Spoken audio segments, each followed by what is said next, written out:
तो नाज़रीन, अदालती फैसले के सामने आने के बाद माले गनीमत के तौर पर पीटीआई इमरान खान की जीती हुई सीटें जो हैं वो अब 3 पार्टियों में बांट दी जाएगी। इस मौके पर रियासत और ये सम्राट जो है अपनी फस्तायत, बर्बरियत और यजीदियत पे इंतहा को पहुंच चुका है। इस मौके पर जब पीटीआई के एमपीएस ने पंजाब असम्बली में एहतजाज किया और वहां पर जो मरीम नवाज़ की बजट के ऊपर तकरीर थी उसको रोकने की कोशिश की, वहां पर असम्बली में उन्होंने इमरान खान के नारे लगा दिए, तो जो स्पीकर है पंजाब असम्बली का वो आपे से बाहर हो गया और उसने पीटीआई के एमपीएस की जो वहाँ पे आमद है उसको ही मुअत्तल करवा दिया। उनकी जो वहाँ पर मेंबरशिप थी उसको भी मुअत्तल कर दिया। इस मौके पर पीटीआई वालों ने आज एक मरतबा फिर पंजाब असम्बली पर धावा बोला और पंजाब असम्बली के जो दरवाजे हैं वहाँ पर खड़े होकर इस अज़म का इरादा किया कि पीटीआई वाले ना पीछे हटेंगे ना झुकेंगे, चाहे उनके तमाम एमपीएस की मेंबरशिप मुअत्तल कर दी जाए, वो इमरान खान के नज़रिए पे समझौता नहीं करेंगे। उनको अगर असम्बली लगानी पड़ी तो पंजाब असम्बली के बाहर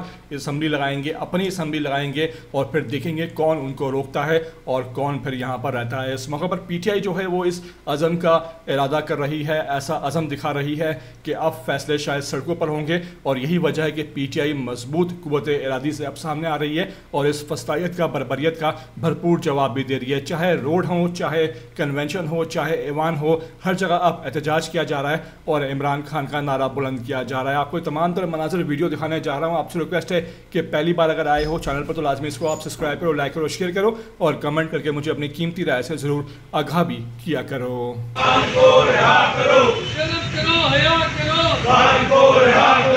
जालिम हुकूमत नामंजूर, जालिम हुकूमत नामंजूर, जालिम हुकूमत नामंजूर।